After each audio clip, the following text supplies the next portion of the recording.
करिश्मा की बड़ी ननद मधु मुंबई में रहती थी। इस बार बेटा 18 साल का हो रहा था, इसलिए वो इकलौते बेटे का जन्मदिन खूब धूमधाम से मना रही थी। हाँ, सुबह ही पहुंच जाना, तुम सब आओगे तो ही तो रौनक लगेगी। मामी जी मामा जी को बोल देना मैं आपका बेसब्री से इंतजार कर रहा हूँ। मेरे बहुत सारे फ्रेंड्स आ रहे हैं, सब मिलकर खूब एंजॉय करेंगे। आप सब टाइम पर पहुंच जाना। हाँ हाँ वंश बेटा, हम टाइम पर पहुंच जाएंगे। अब हमारे वंश का जन्मदिन है तो मुझे तो आना ही है। हम सब आ रहे हैं बेटा। माँ, मैं बहुत खुश हूँ। वंश के जन्मदिन के फंक्शन के बहाने मैं आप सबसे मिल लूंगी। वैसे तो इतनी दूर अक्सर आना ही नहीं होता।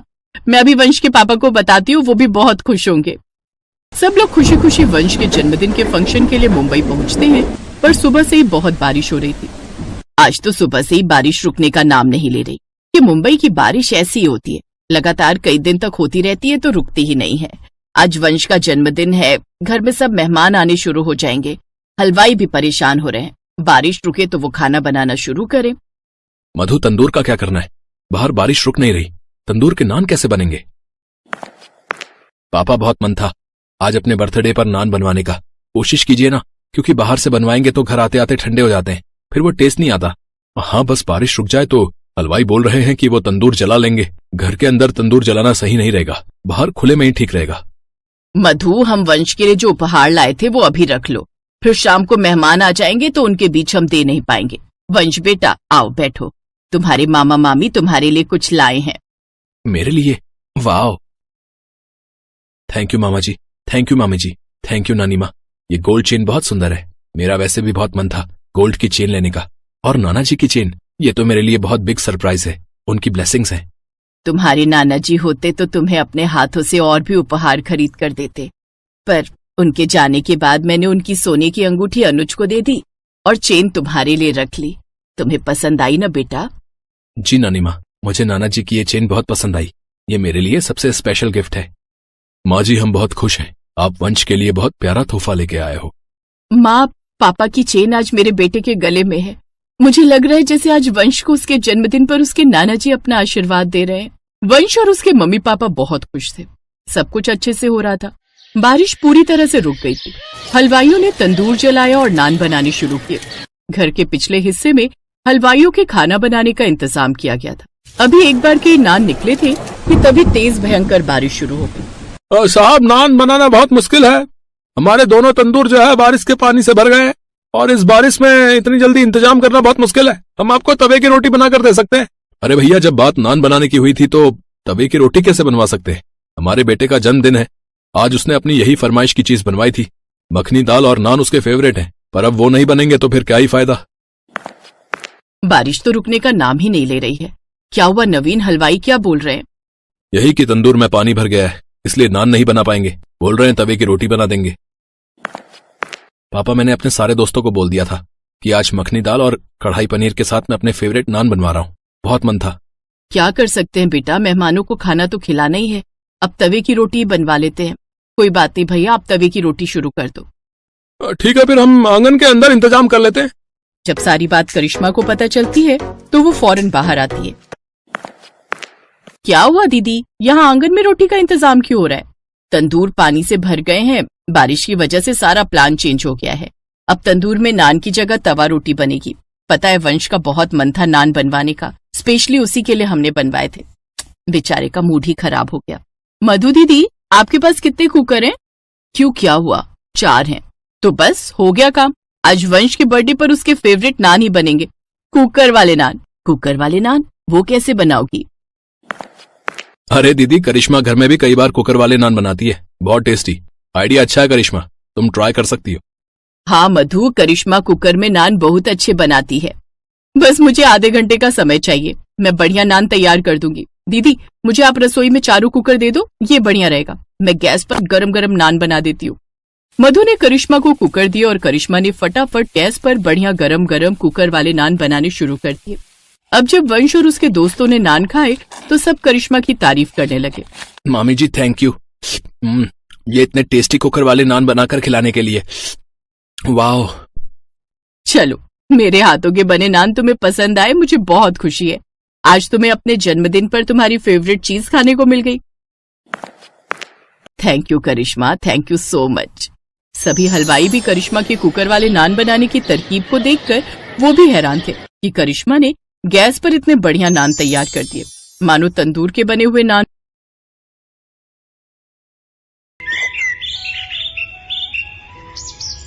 सुजाता देवी के 3 बेटे और 3 बहुएं थी। 2 बहुएं रेखा और उमा अमीर घर से आई थीं, जबकि सबसे छोटी बहू कोमल गरीब घर की थी। इसीलिए सुजाता देवी अपनी दोनों बहू रेखा और उमा के साथ ज्यादा अच्छा व्यवहार करती थी, पर अपनी छोटी बहू कोमल को वो कुछ नहीं समझती थी। इसीलिए रेखा और उमा भी अपनी देवरानी कोमल की हर समय इंसल्ट ही करती रहती थी। माँ जी देखिए ना, कोमल तो बिल्कुल गरीबों वाली हरकतें करती है। दाल में घी ऐसे डाला है मानो उबली हुई दाल ही हो बिना तड़के की। और रोटी तो देखिए माँ जी, रोटी में घी भी नहीं लगाया, सूखी रोटी आगे रख दी। कोमल इधर आ, मैं तुझे अभी बताती हूँ। अरे तू गरीब घर से आई है तो तू हमें भी गरीब समझने लगी है क्या? जब घर में किसी चीज की कोई कमी नहीं है तो तू इतनी कंजूसी क्यों करती है? हाँ, आज तूने खाने में देसी घी क्यों नहीं डाला? माँ जी देसी घी खत्म हो गया है, जो था वो मैंने यूज कर लिया। माँ जी अभी 2 दिन पहले ही तो देसी घी आया था, इतनी जल्दी इसने खत्म भी कर दिया। कहीं ये देसी घी खुद तो नहीं खा जाती, क्योंकि इसने मायके में तो कभी देसी घी खाया ही नहीं होगा। नहीं माँ जी, घी तो रखा था, पर कल रेखा भाभी और उमा भाभी ने मुझे पिन्नियां बनाने के लिए बोला था, तो सारा घी पिन्नियां बनाने में ही लग गया। अरे अब तू मेरी बहुओं के खाने पर भी नजर लगाएगी? तेरी इतनी हिम्मत? अरे तू गरीब घर की है, इसीलिए तू ऐसी हरकतें करती है। चल जा यहाँ से। रेखा बहू, लाला को फोन कर दे, नौकर के हाथ 5 किलो देसी घी भिजवा देंगे। कोमल रोती हुई रसोई में चली जाती है। उससे अक्सर ही ऐसे अपमान सहने पड़ते थे।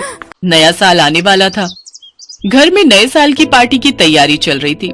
रेखा और उमा दोनों ने ही अपने मायके वालों को नए साल की पार्टी के लिए इनवाइट किया हुआ था। बस कोमल के ही मायके वाले रह गए थे।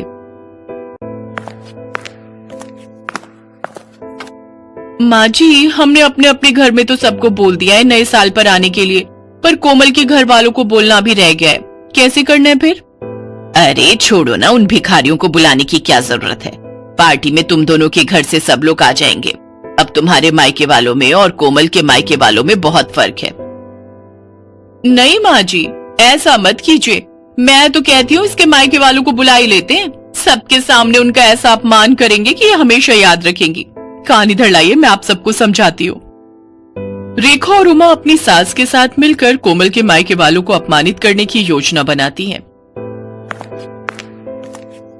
बहू, घर में नए साल की पार्टी है, रेखा और उमा के मायके वाले भी आ रहे हैं, तो मैं चाहती हूँ कि तुम भी अपने मायके वालों को न्योता दे दो। इस बार नया साल हम सब मिलकर मनाएंगे। जी माँ जी, मैं फोन कर देती हूँ। अब आएगा मजा, आने दो इसके मायके वालों को।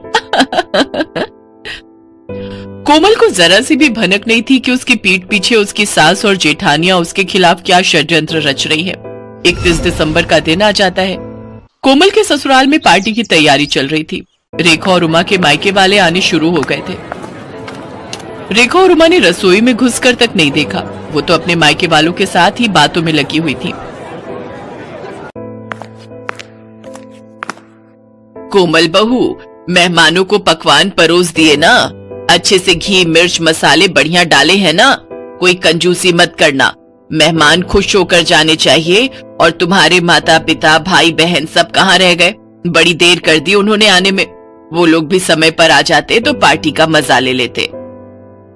जी माँ जी, मैंने सबको खाना परोस दिया है और वो मम्मी से मेरी बात हुई थी, बस पहुंचने वाले हैं। तभी कोमल के मम्मी पापा और भाई बहन आ जाते हैं। नमस्ते जी, नमस्ते। आओ आओ, बड़ी देर कर दी आप सबने आने में। आज 31 दिसंबर की वजह से बहुत भीड़ थी, ऑटो भी नहीं मिल रहा था। बड़ी मुश्किल से ऑटो मिला तो हम पहुंचे हैं।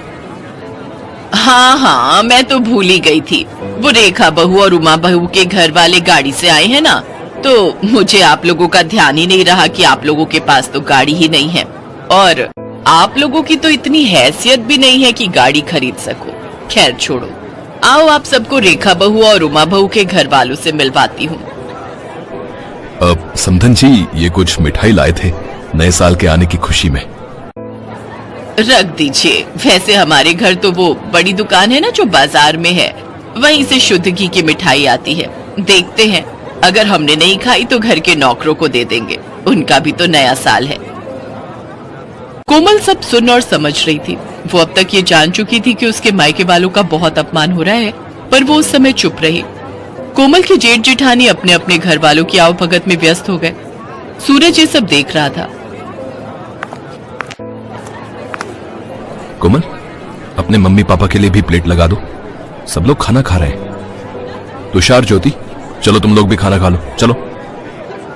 जी हाँ, बस मैं लगा ही रही हूँ। मम्मी पापा, तुषार, ज्योति, आओ बैठो, मैं आप सबको भी खाना परोस देती हूँ।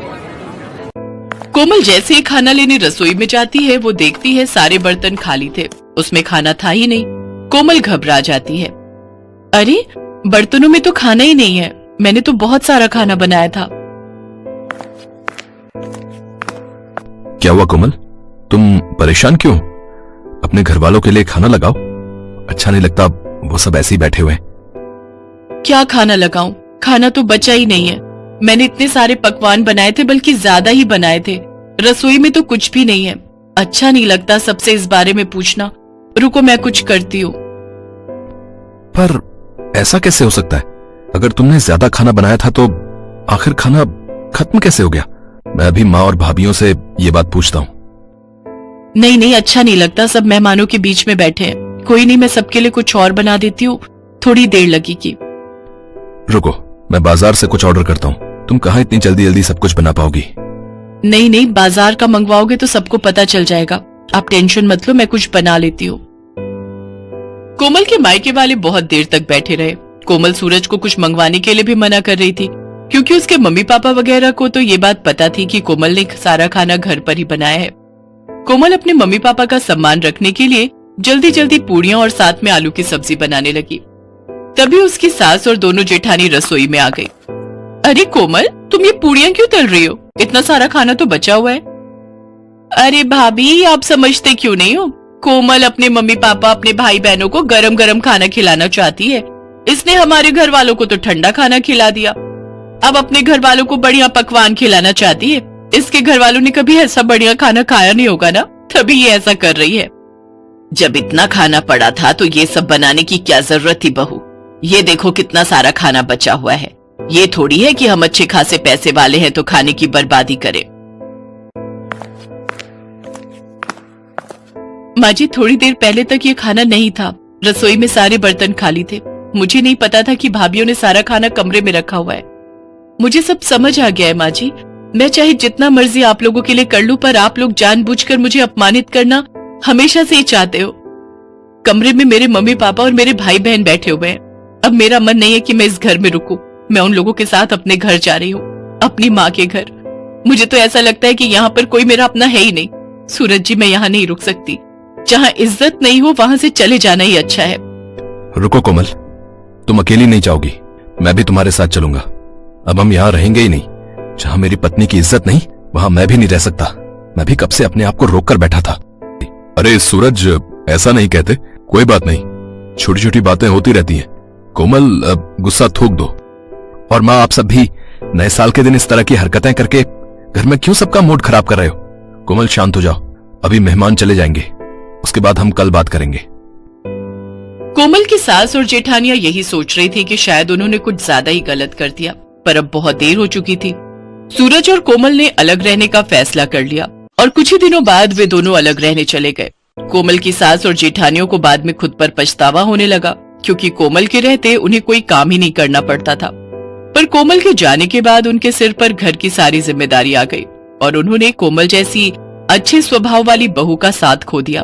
कोमल अपने पति सूरज के साथ अपने छोटे से घर में सुकून से नए साल में नई जिंदगी की शुरुआत करती है। Thanks for watching.